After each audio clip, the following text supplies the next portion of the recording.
Hello family, welcome to Raw Tales Africa.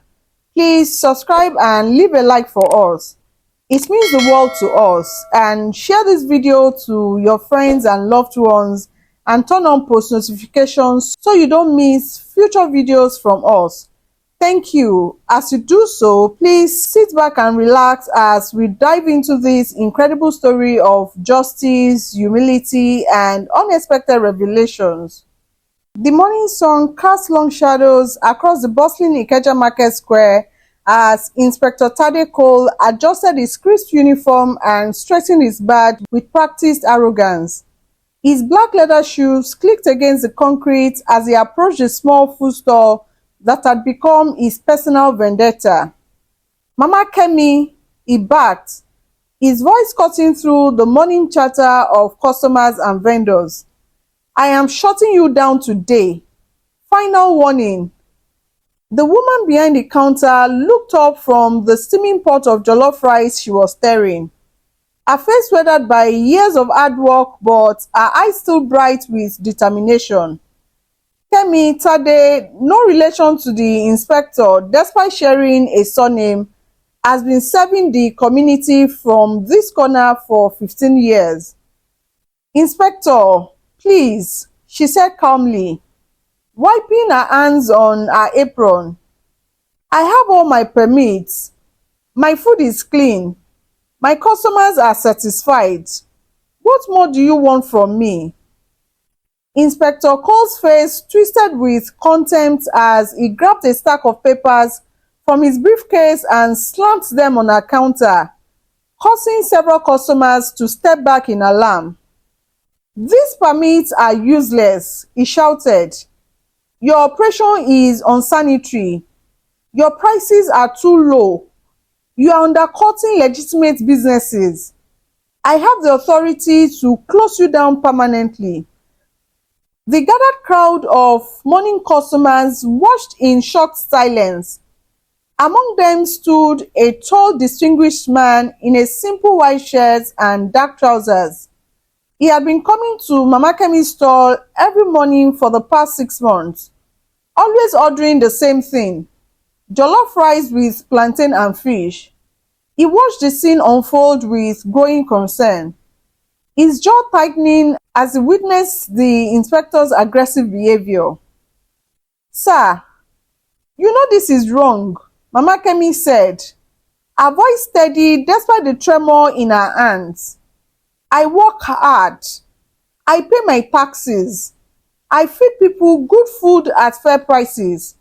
Why do you want to destroy my livelihood?" Inspector Cole leaned forward, his voice dropping to a menacing whisper that somehow carried to every ear in the vicinity. "Because people like you need to know your place. You think you can just set up shop anywhere and compete with real businesses? I will make sure you never sell another plate of food in this market." The distinguished customer stepped forward, his voice calm but firm. "Inspector, is this really necessary? The woman appears to be running a legitimate business." Cole whirled around, his face flushing with anger. "And who are you to question my authority? Move along before I find violations in your business too." The man raised his hands peacefully and stepped back, but his eyes never left the inspector's face. There was something in his gaze, a quiet intensity that suggested this confrontation was far from over. "You have 24 hours, Cole declared, turning back to Mama Kemi. "Tomorrow morning, this stall better be gone or I will have it demolished. And don't think about setting up anywhere else in Lagos State. I have connections everywhere." As the inspector stormed away, the crowd slowly dispersed, murmuring among themselves about the injustice they had witnessed. The distinguished customer remained, approaching Mama Kemi's stall with a gentle smile. "The usual, sir?" she asked, her voice barely above a whisper as she fought back tears. Yes, please, he replied softly. And Mama Kemi, don't give up. Sometimes justice comes from the most unexpected places. But this story didn't start with this dramatic confrontation. To truly understand how we got here, we need to go back 3 months earlier to the day when an ambitious health inspector decided to make an example of one small food vendor, not knowing that fate had already begun weaving a web that would ultimately trap him in his own corruption. The Lagos morning was humid and alive with the sounds of commerce as Mama Kemi arranged her ingredients with the precision of a master chef. At 52, she had the weathered hands of someone who had worked every day of her adult life, but her movements were swift and sure as she prepared for another day of feeding the community. Her store was modest but impeccably clean. The metal counter gleamed. Her utensils were arranged with military precision, and the aroma of her famous jollof rice had been drawing customers for over a decade. She had learned to cook from her grandmother in Ibadan, and every dish she served carried the love and tradition of generations. "Good morning, Mama Kemi," called out Mrs. Aduni, one of our regular customers who worked at the nearby bank. "The usual, please." "Good morning, my dear," Mama Kemi replied warmly, already dishing rice into a takeaway container. "Extra fish today, just the way you like it." This was Mama Kemi's gift. She remembered every customer's preference, every special request, every personal story they had shared while waiting for their food. She wasn't just feeding people, she was nourishing a community. As Mrs. Aduni hurried off to work, a new customer approached the stall. He was tall and well dressed, though his clothes were simple. A white button-down shirt, dark trousers, and modest black shoes that had seen better days. There was something about his bearing that suggested education and authority, but he carried himself with the quiet humility of someone who had learned that true strength came from within. "Good morning," he said politely. "I am new to this area. What would you recommend?" Mama Kemi's face lit up with the enthusiasm of someone who took genuine pride in her craft. "Sir, you must try my jollof rice. I cook it with fresh tomatoes, the perfect blend of spices, and I serve it with plantain and fish. Many people say it's the best in Ikeja." "That sounds perfect," the man replied with a warm smile. "I will trust your judgment." As Mama Kemi prepared his meal, the man observed the operation with keen interest. He noticed how she washed her hands before handling different ingredients, how she kept her workspace organized, and how she treated every customer with genuine warmth and respect. "You've been here long?" he asked conversationally. 15 years, Mama Kemi replied proudly. "Started with just a small pot and a dream. Now, I employ 2 girls and serve hundreds of people every week. It is honest work, feeding people good food at prices they can afford." The man accepted his meal and took a bite. His eyebrows rose in genuine surprise. "This is exceptional. You weren't exaggerating. This might be the best jollof rice I have ever tasted."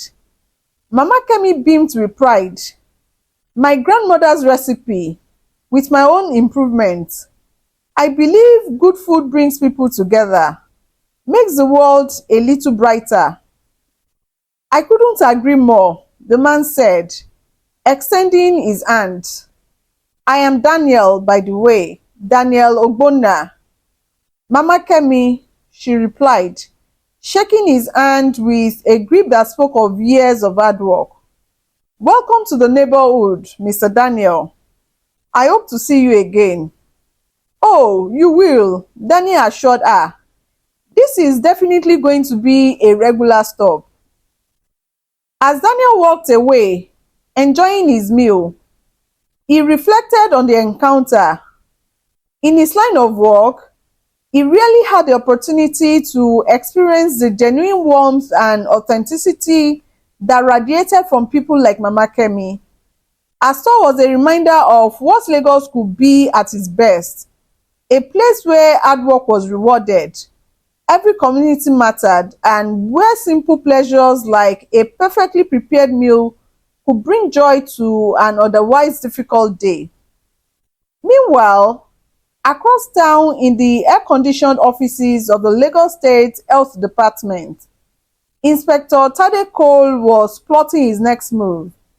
At 35, he had been working for the health department for 8 years, and in that time, he had perfected the art of using his position for personal gain.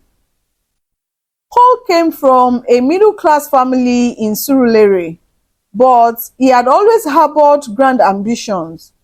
He wanted the finest things in life: a luxury car, a house in Victoria Island, designer clothes, and the respect that came with obvious wealth. The problem was that his government salary, while respectable, couldn't support the lifestyle he craved. That's when he discovered the lucrative world of facilitation fees and selective enforcement.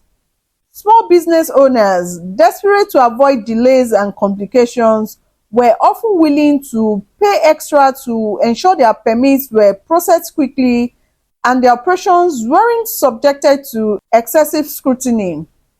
It started small, a few thousand naira here and there, but over the years, it had grown into a sophisticated operation.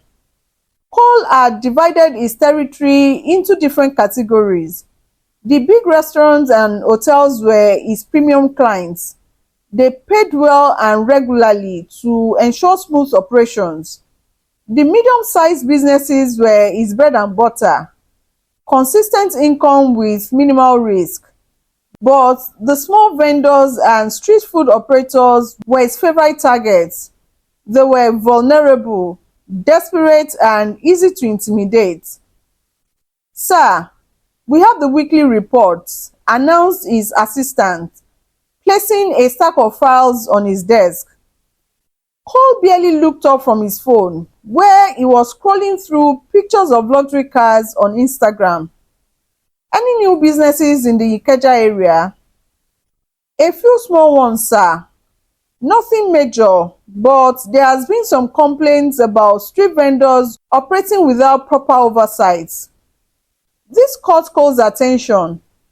New vendors meant new opportunities. "Show me the list." As he reviewed the report, one name stood out: Kemi Tade. The surname was common enough, but something about it irritated him. Perhaps it was a reminder of his own humble origins. The fact that, despite his position and his skins, he was still just another Tade trying to make it in Lagos. "This one," he said, pointing at Mama Kemi's entry. "Schedule an inspection, first thing Monday morning." "Sir, our paperwork appears to be in order. Our permits are current." "Did I ask for analysis?" Cole snapped. "Schedule the inspection. I will determine whether our paperwork is adequate." The assistant nodded quickly and made a note. He had learned not to question Inspector Cole's methods, even when they seemed arbitrary or unfair. That Friday afternoon, as Daniel was finishing his third visit to Mama Kemi's stall that week, he couldn't help but notice the sense of community that had developed around this small corner of the market. Regular customers greeted each other like old friends. Mama Kemi's two assistants, young women named Folake and Bisola, bantered playfully with the customers while they worked, and there was a general atmosphere of warmth and belonging that was increasingly rare in the sprawling metropolis of Lagos. "Mr. Daniel," Mama Kemi called out as she saw him approaching, "your usual is almost ready. I saw you coming from across the street." Daniel laughed. "Am I becoming that predictable?" "The best customers always are," she replied with a grin. "They know what they like and they are not afraid to stick with it." As she prepared his meal, Daniel noticed a young man lurking near the stall, taking pictures with his phone and making notes on a clipboard. There was something official about his bearing and something unsettling about the way he was documenting everything. "Mama Kemi," Daniel said quietly, "do you know who that young man is?" She followed his gaze and her expression darkened slightly. "He has been here twice this week. Says he's from the health department, doing some kind of survey, but he won't say what kind of survey or why he's taking so many pictures." Daniel's professional instincts kicked in. Something wasn't right about this situation. "Has he spoken to you directly?" "No, sir. He just watches and takes notes. It makes me nervous, to be honest. I keep wondering if I am doing something wrong." "I am sure you are not," Daniel assured her, though privately he was growing concerned. "You run the cleanest, most professional operation I have seen. But if he approaches you with any demands or threats, you might want to document everything he says." Mama Kemi looked puzzled. "Document? How?" "Write it down. Date and time. Exactly what he says. Any witnesses present. If there are any problems, having a record could be very helpful." "You sound like you know about these things," Mama Kemi observed. Daniel smiled mysteriously. "Let's just say I've seen enough of how the system works to know that honest people sometimes need to protect themselves." As Daniel walked away with his meal, he found himself thinking about the young man with the clipboard. There was something predatory about the way he had been observing Mama Kemi's operation, like a hunter studying his prey. Daniel had seen this pattern before. Officials who used their positions to intimidate and extort small business owners who couldn't afford to fight back. The thought troubled him more than he cared to admit. In his current role, he saw plenty of reports about corruption and abuse of power, but it was different when it was happening to someone he had come to know and respect. Mama Kemi represented everything that was good about entrepreneurship and community spirit. The idea that someone might try to exploit or destroy that was personally offensive to him. That weekend, Inspector Cole was busy planning his approach. He had done his research on Mama Kemi's operation and he was confident that he could find enough minor violations to justify his demands. Street food vendors were particularly vulnerable because the regulations were complex and sometimes contradictory.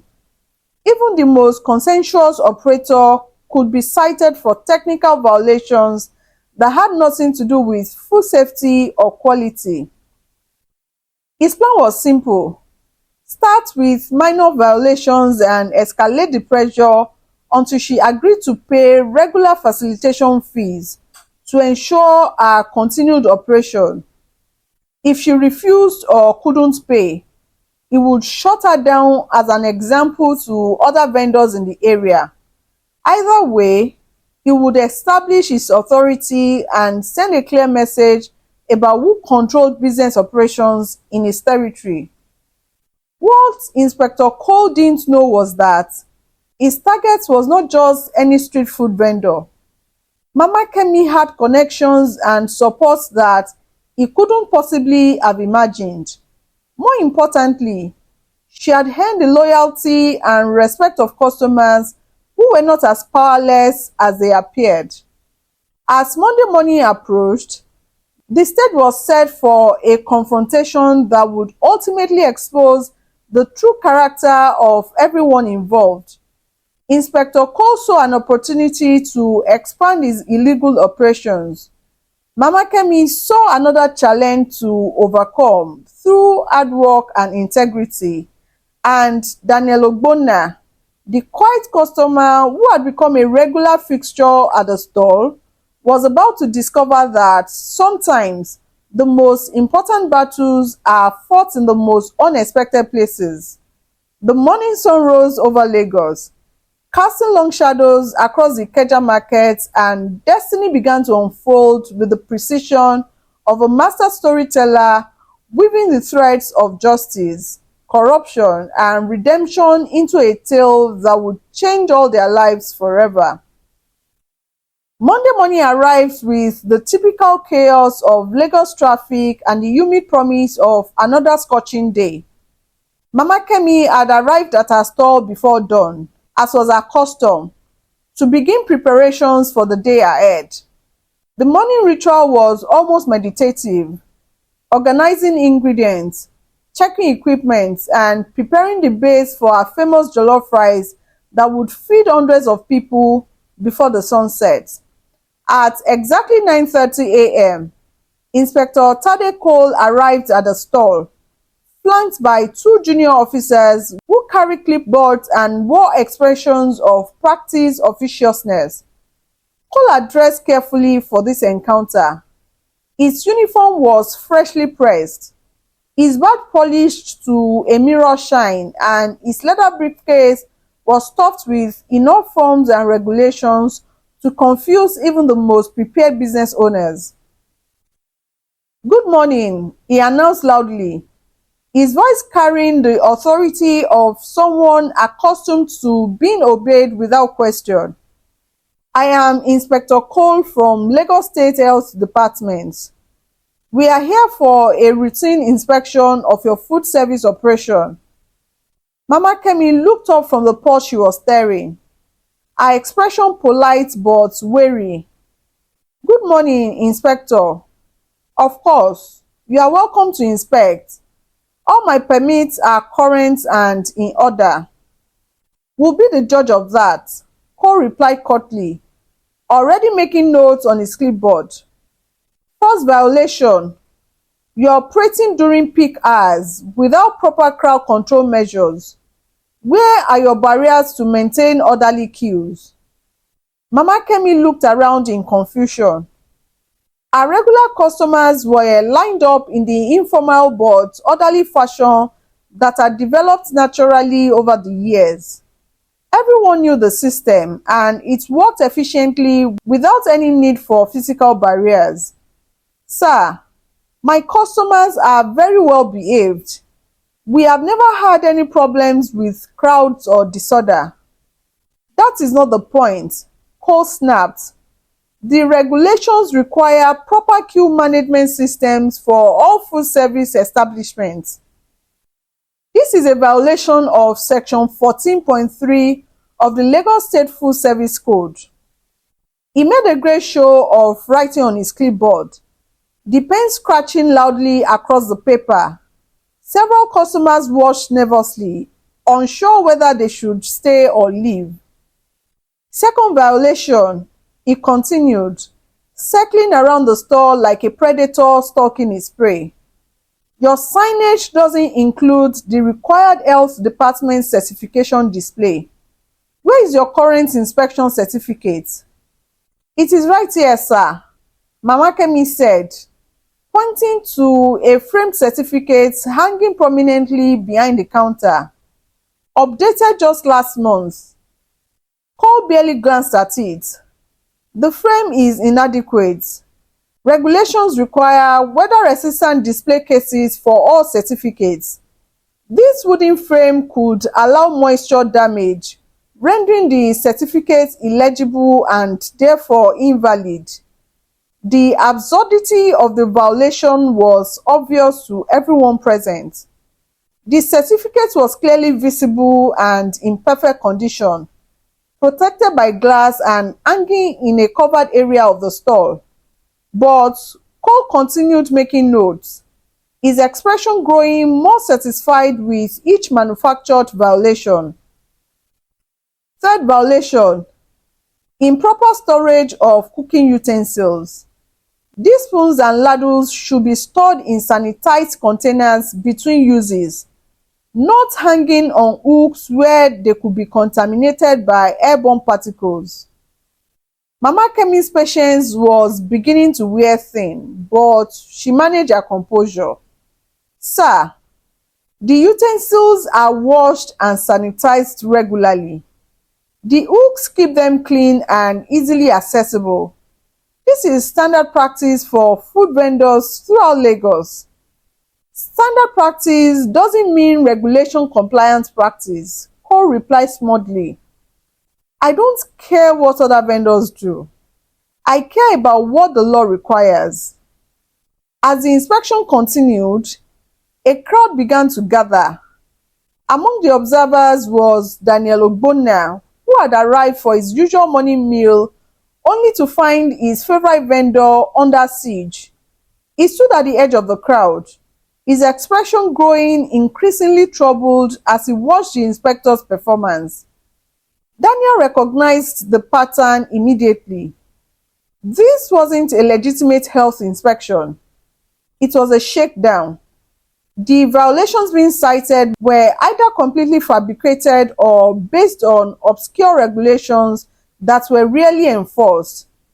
The inspector's tone, his body language, and his obvious satisfaction with finding problems all pointed to corruption. Fourth violation: Cole announced with theatrical authority. Inadequate hand washing facilities. This small basin doesn't provide sufficient capacity for proper sanitation procedures. Inspector, Mama Kemi said, her voice tight with controlled frustration. I have a full hand washing station with soap, running water, and paper towels. It meets all the requirements I was given when I applied for permits. Requirements change, Cole replied dismissively. New guidelines require larger capacity basins and dual soap dispensers.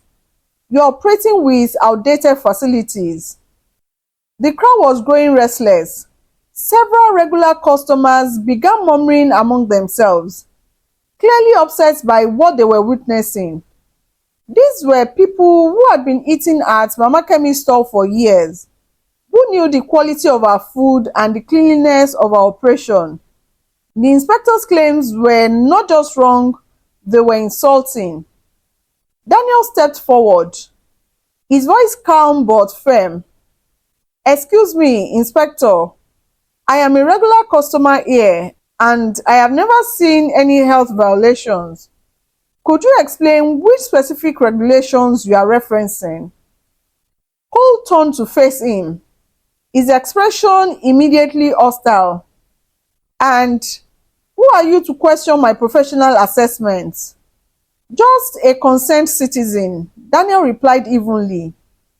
I believe people have the right to understand the basis for official actions that affect their livelihoods. The basis is the law, Cole snapped. If you don't like it, you can file a complaint with the health department. Now, move along before I find reasons to investigate your business interests as well. There was a subtle threat in his words, the kind of intimidation that usually sends civilians scurrying away to avoid trouble. But Daniel didn't move. Instead, he pulled out his phone and began recording. What are you doing? Cole demanded. Documenting a public official performing his duties, Daniel replied calmly. That is perfectly legal, isn't it?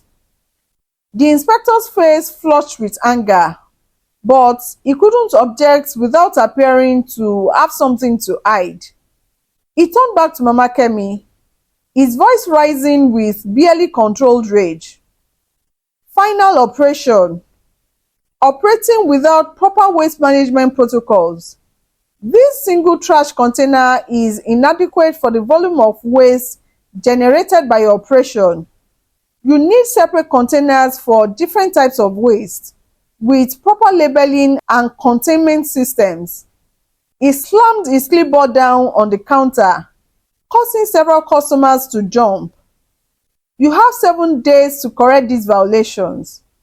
If you are not in full compliance by next Monday, I will recommend immediate suspension of your operating license. Sir, please, Mama Kemi said, her voice breaking slightly. I need this business to feed my family. Tell me exactly what you need me to do and I will do it. For a moment, Cole's expression softened and several observers thought he might show some mercy. But then, his eyes hardened again and he leaned closer to her. The violations I have documented will require significant corrections, new equipment, facility modifications, updated signage. It is going to be expensive, very expensive. He paused, letting the weight of his words sink in. Of course, there might be ways to expedite the process. Sometimes we can work with business owners to find practical solutions that satisfy the regulatory requirements without unnecessary hardship. The meaning was clear to everyone present. He was asking for a bribe. Mama Kemi's shoulders sagged as the full implications hit her. She had built her business through 15 years of honest work, never cutting corners, never compromising on quality. The idea of paying illegal fees to continue operating was heartbreaking, but the alternative, losing everything she had worked for, was even worse. I don't understand, she said quietly. What kind of practical solutions? Cole smiled for the first time since arriving, but it was the smile of a predator who had cornered his prey. We can discuss that later, privately. For now, just focus on the violations I have documented. 7 days, Mrs. Tade. Don't disappoint me. As the inspector and his assistants packed up their equipment and prepared to leave, Daniel approached Mama Kemi's stall. Her hands were shaking as she tried to resume her work, but it was clear that the encounter had shaken her deeply. Mama Kemi, he said gently, are you all right? She looked up at him, tears threatening to pool from her eyes. Mr. Daniel, I don't know what to do. I've been running this business for 15 years. I've never had problems like this before. That's because there are no real problems, Daniel said firmly. What you just experienced was not a legitimate inspection. That man is corrupt and he is trying to extort money from you. But he is a government inspector, she protested. He has authority. Having authority doesn't mean he is using it properly, Daniel replied. Look, I know this is frightening, but you don't have to face this alone. There are people who can help you fight this kind of corruption. Mama Kemi looked around at her regular customers, many of whom were still lingering, clearly obsessed by what they had witnessed. These are good people, she said softly. They depend on me for their meals. I can't let them down. You won't, Daniel assured her. But you also can't let yourself be victimized by corrupt officials. Promise me you will document everything.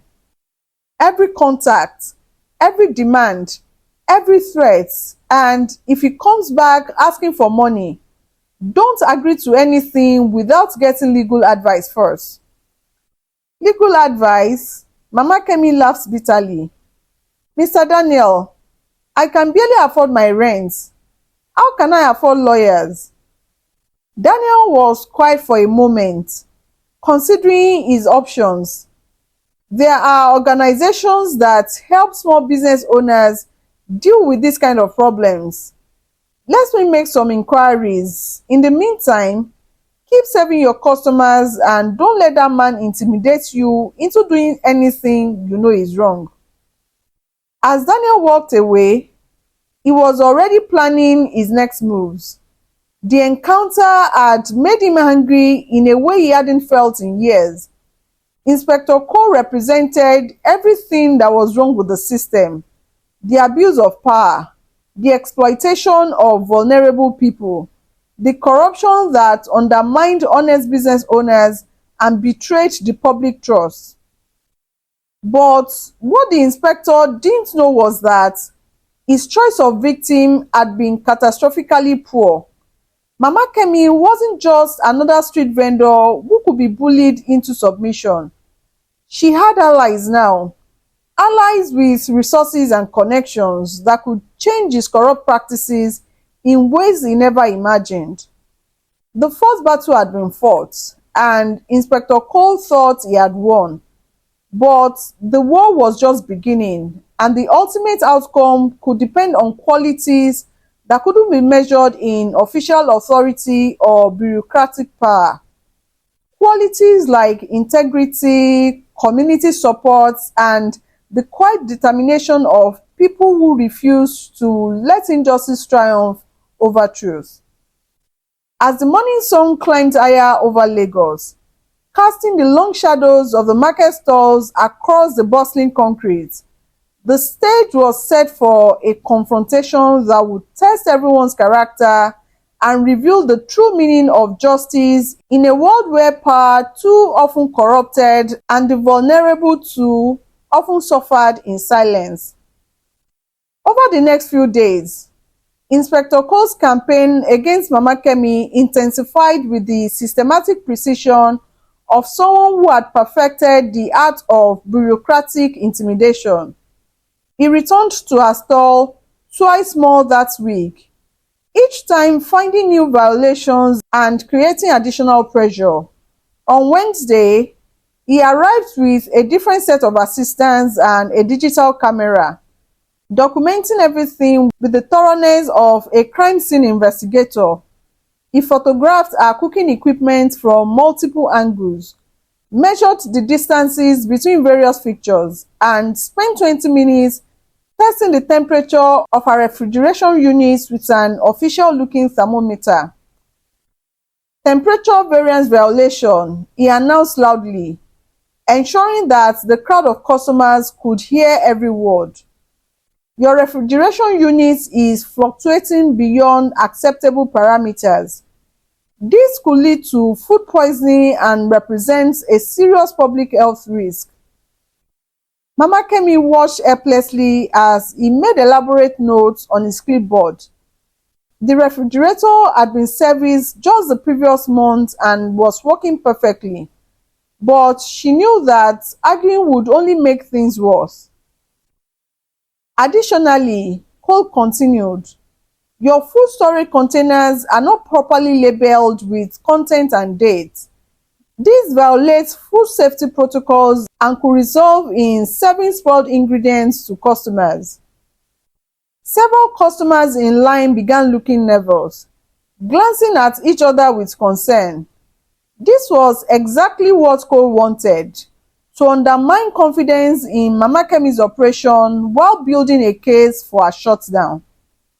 Inspector, said Mrs. Aduni, the bank worker who had been eating at the store for over 5 years.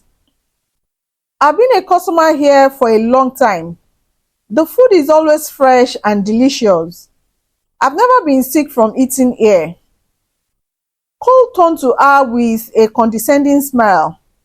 Ma'am, food safety violations aren't always immediately apparent.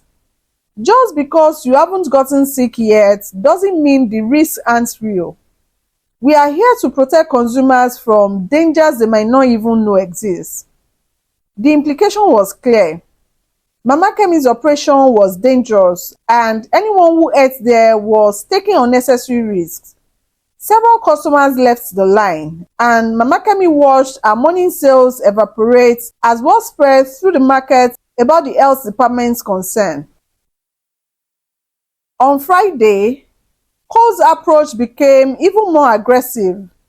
He arrived during the busy lunch hour when Mama Kemi's store was crowded with office workers seeking quick, affordable meals. This time, he brought a measuring tape and began calculating the square footage of our operation. Occupancy violation, he declared, his voice carrying clearly over the lunch crowd. This facility is operating beyond its approved capacity. The number of customers you are serving exceeds the safe occupancy limits for a food service establishment of this size. The accusation was absurd. Mama Kemi's customers were standing in an open-air market, not packed into a confined space, but the inspector's official demeanor and authoritative tone made his claims sound credible to those who didn't know better. I am going to have to ask everyone to disperse, Cole announced to the crowd. For your own safety, these establishments cannot serve additional customers until occupancy compliance is achieved. The lunch crowd began to break up, confused and frustrated. Many were regular customers who had been looking forward to their favorite meals, but they weren't willing to risk official trouble by staying.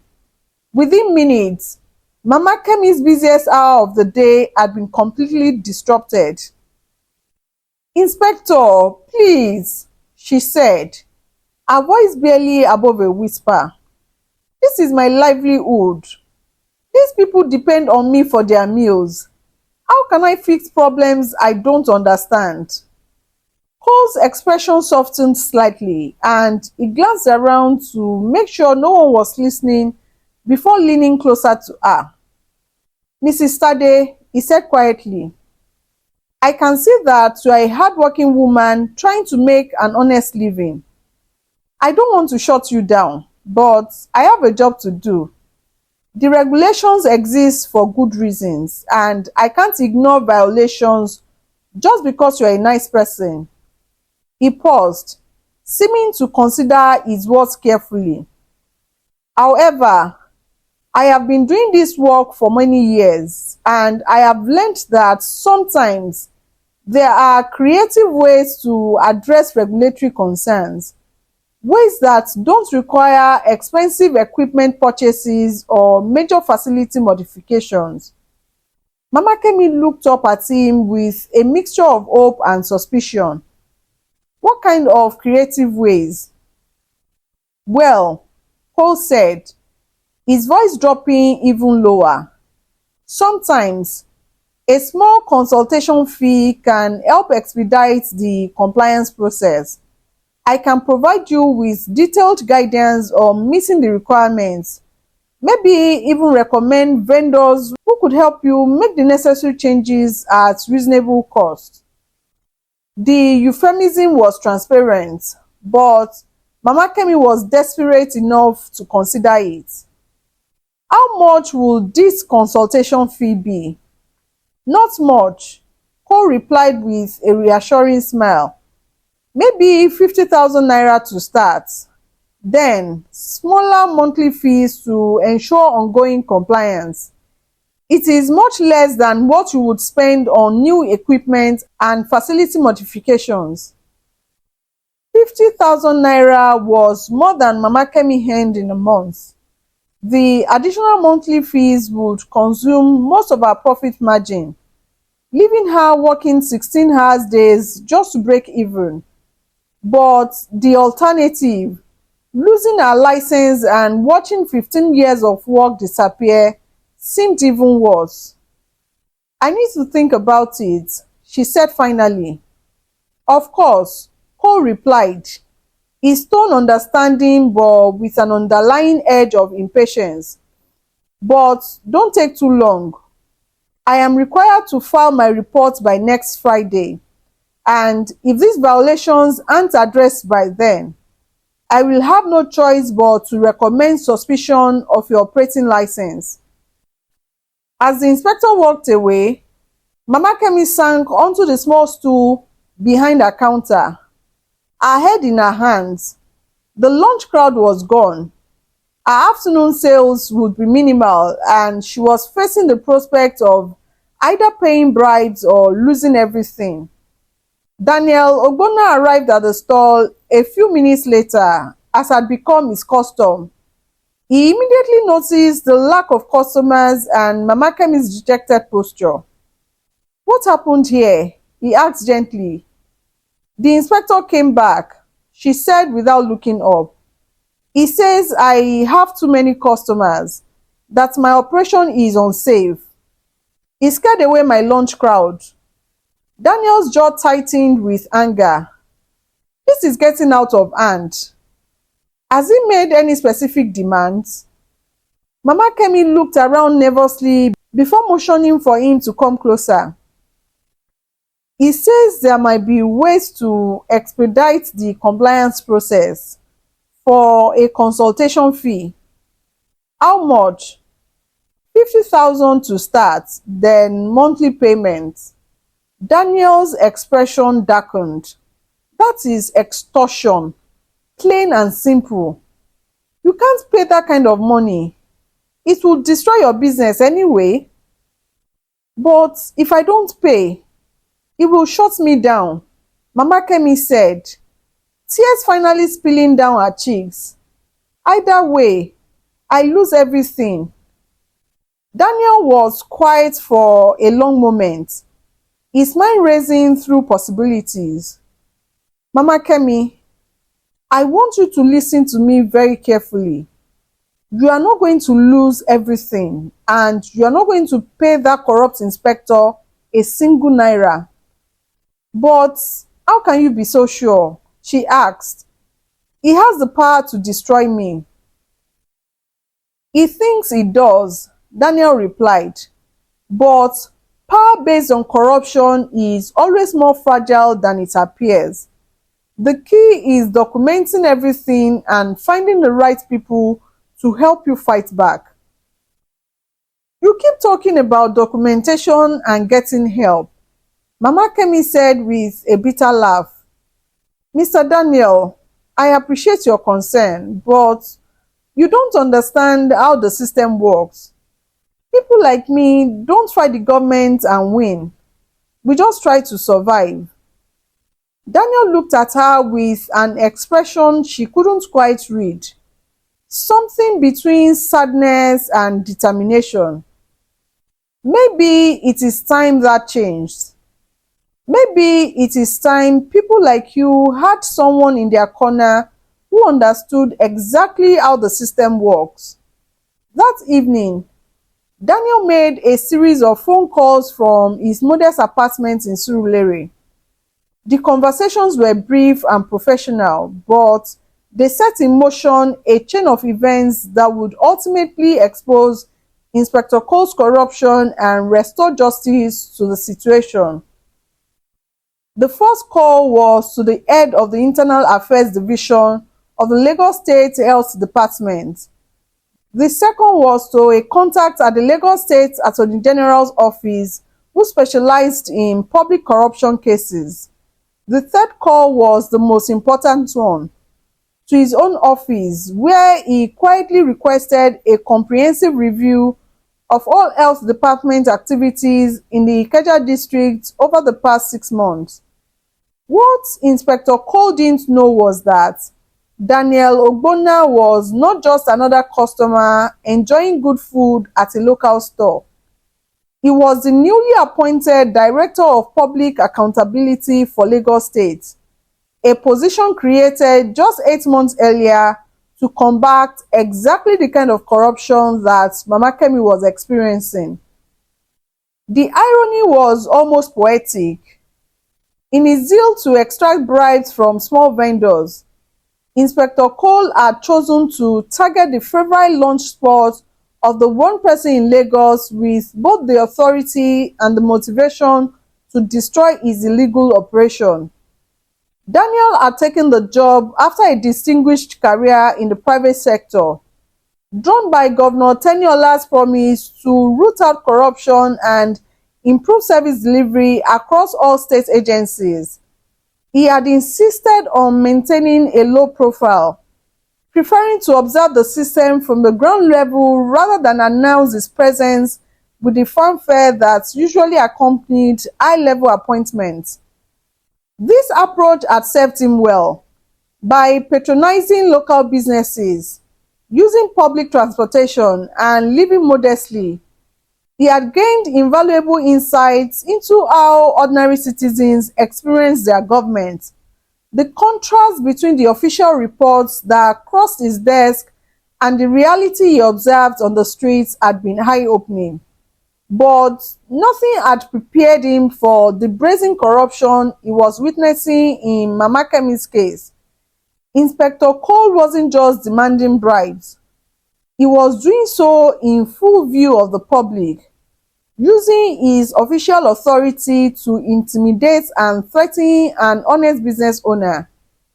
On Saturday morning, Daniel's investigation began in earnest.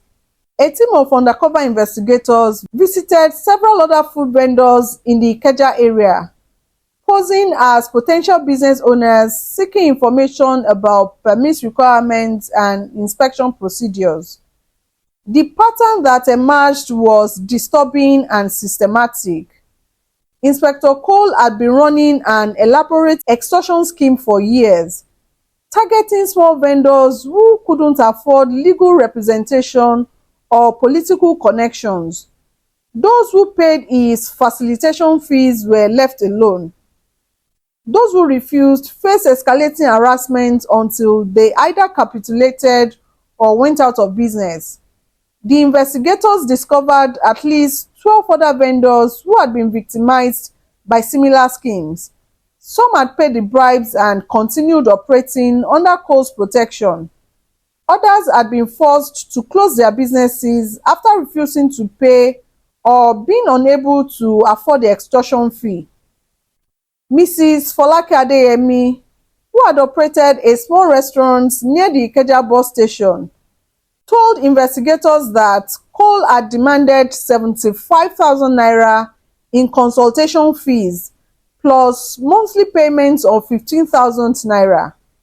When she couldn't afford the payment, he had the restaurant shut down for repeated health violations that she came to have fabricated. "It destroyed my life," she said, tears streaming down her face. "I had been feeding people good food for 8 years, never had any problems, never made anyone sick. But because I couldn't pay his bribes, he took everything away from me." By Sunday evening, Daniel had enough evidence to proceed with formal charges against Inspector Cole. But he wanted to give the inspector one more opportunity to incriminate himself, this time with audio and video documentation that would make denial impossible. Monday morning arrived with the same humid heat and bustling energy that characterized every Lagos dawn. Mama Kemi had spent the weekend agonizing over her decision, knowing that Inspector Cole would be expecting an answer to his extortion demand. She had discussed the situation with her two assistants, Folake and Bisola, both young women who depended on their jobs at the store to support their families. They had encouraged her to pay the bribes, arguing that the cost of compliance was better than losing the business entirely. Mama Kemi, Folake had said, "Sometimes we have to do things we don't like to protect what is important to us. The inspector isn't going away, and fighting him will only make things worse." But something about Daniel's confidence had given Mama Kemi hope that there might be another way. She had decided to delay her decision for one more day, hoping that the mysterious help he had promised might materialize. At exactly 10 a.m., Inspector Cole arrived at the stall, this time alone. His demeanor was more relaxed than during his previous visits, the aggressive officiousness replaced by the casual confidence of someone who believed victory was assured. "Good morning, Mrs. Tade," he said with a smile that didn't reach his eyes. "I trust you have had time to consider our discussion from Friday." Mama Kemi looked up from her cooking, her expression carefully neutral. "Yes, Inspector, I've been thinking about it." And he prompted, setting his briefcase down on a counter with deliberate authority. "I want to make sure I understand exactly what you are offering," she said carefully, remembering Daniel's advice about documentation. "You said there were creative ways to address the regulatory concerns." Cole glanced around to make sure no customers were within earshot, then leaned closer to her. "As I mentioned, a consultation fee of 50,000 naira would allow me to provide detailed guidance on compliance. Additionally, monthly oversight fees of 15,000 naira would ensure that your operation continues to meet all requirements."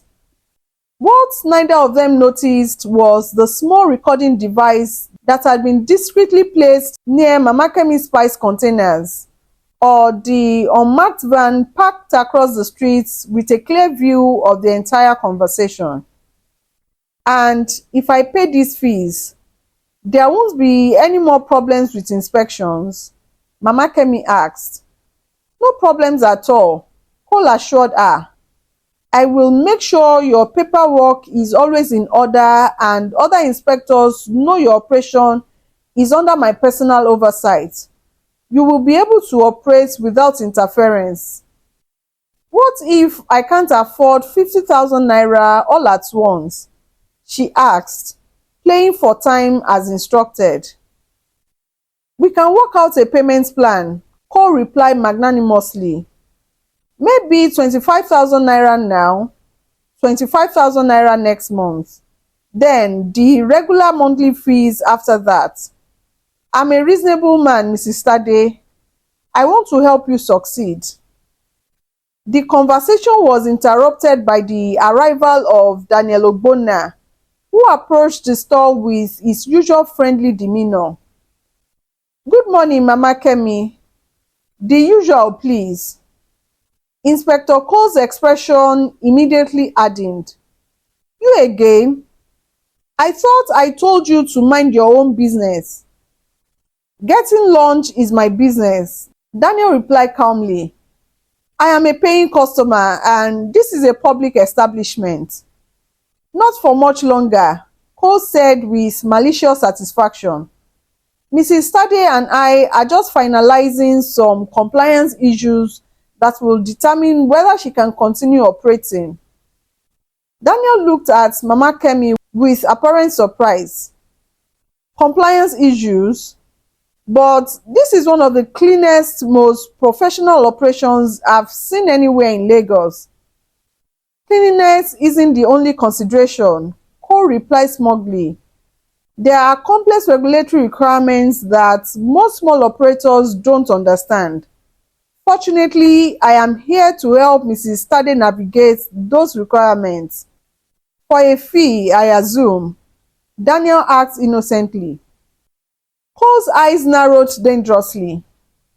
"My consultation services are very valuable. Ensuring regulatory compliance is complicated work that requires specialized expertise." "I am sure it is," Daniel agreed.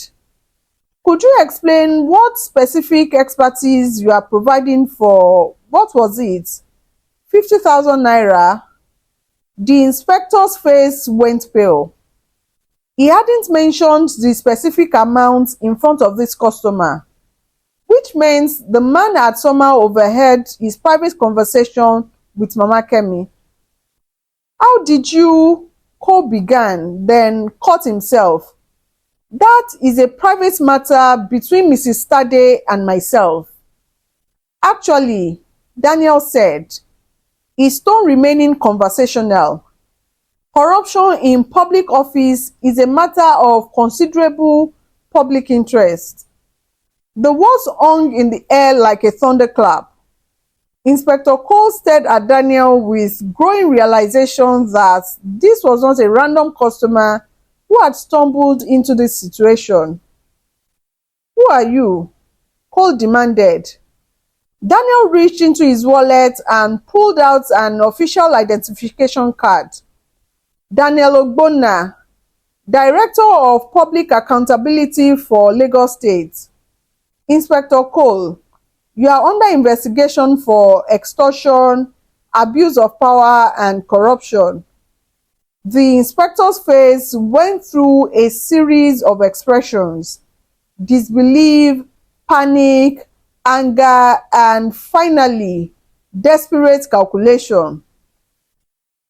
"You can't prove anything," he said, though his voice lacked conviction. "Actually, we can," Daniel replied. "The conversation you just had with Mrs. Tade was recorded.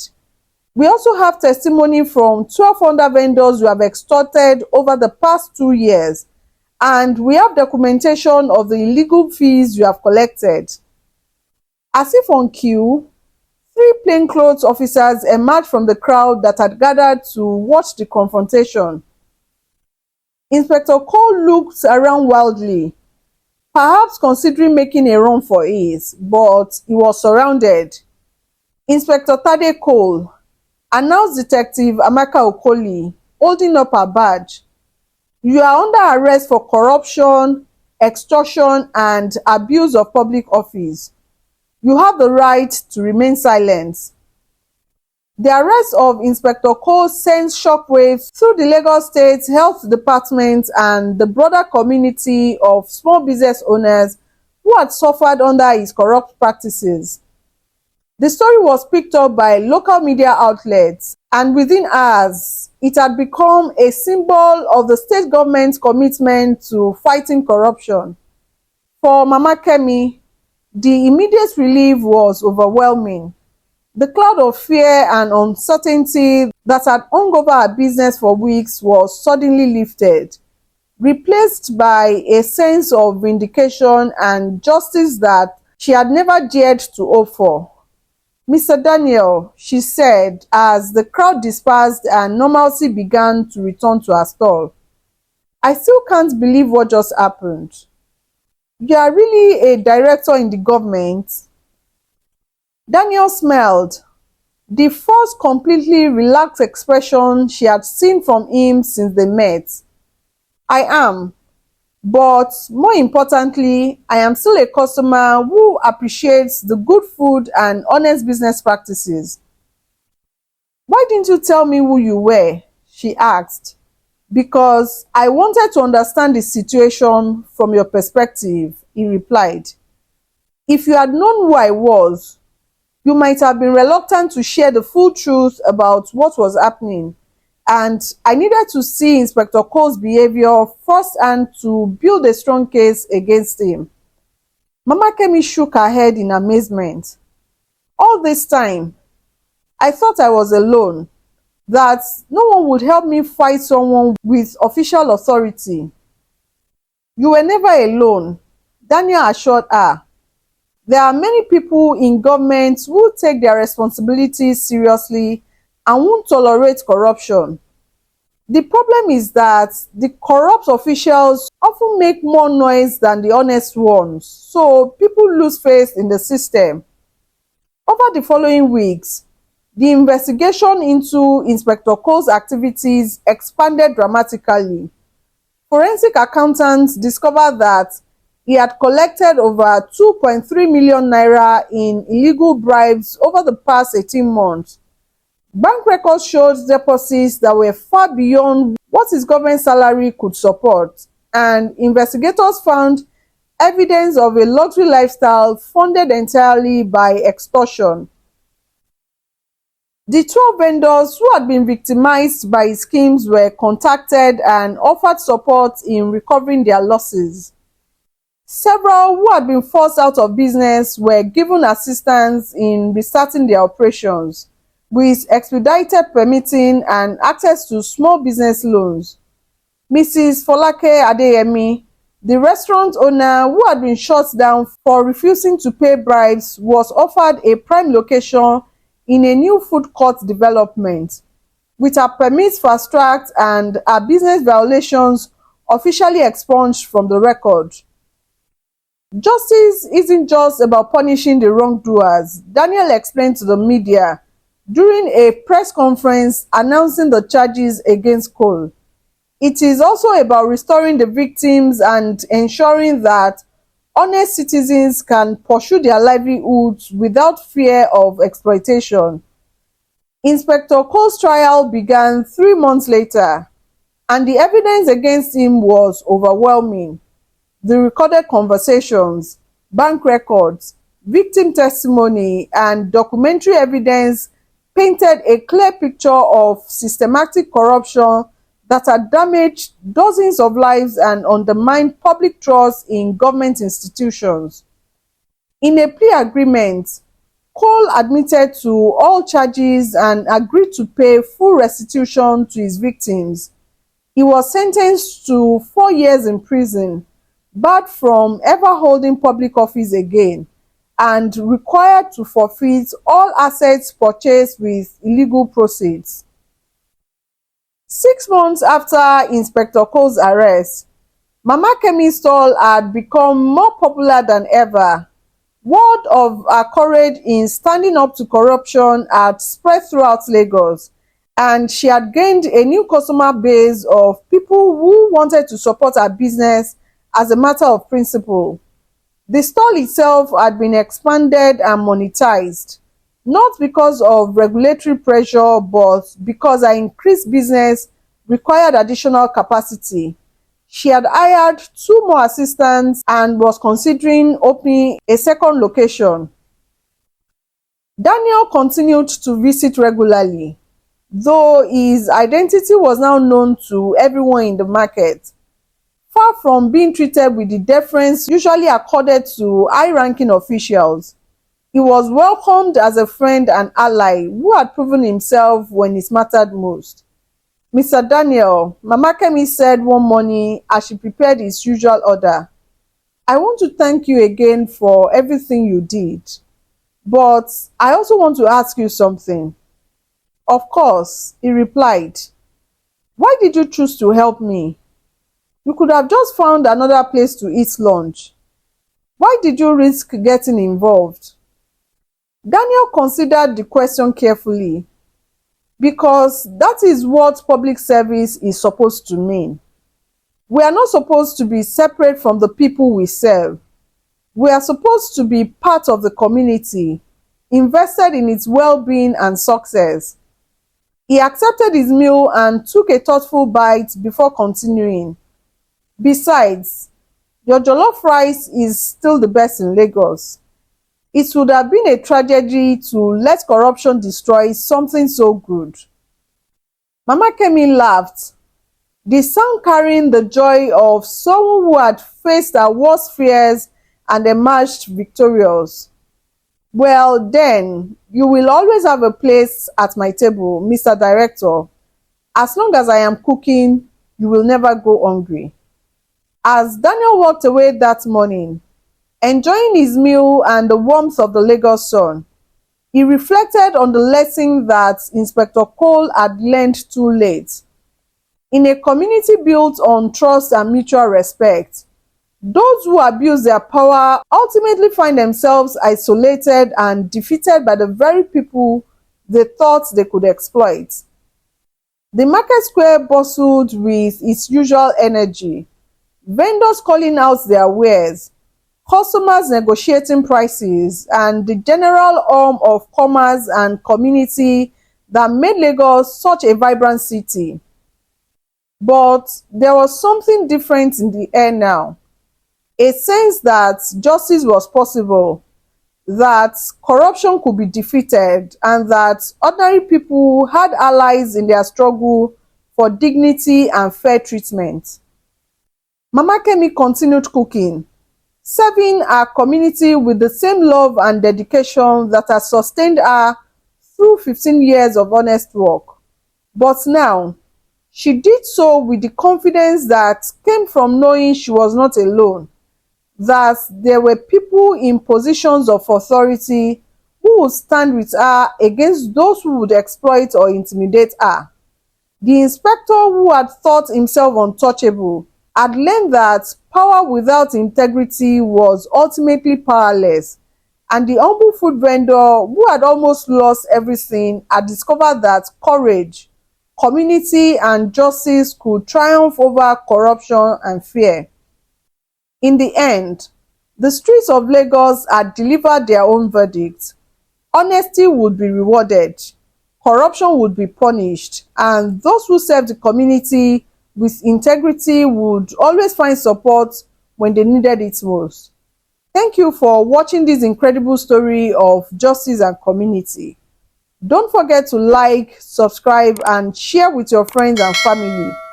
Let us know in the comments what you thought about this story and what other inspiring tales you would like us to feature.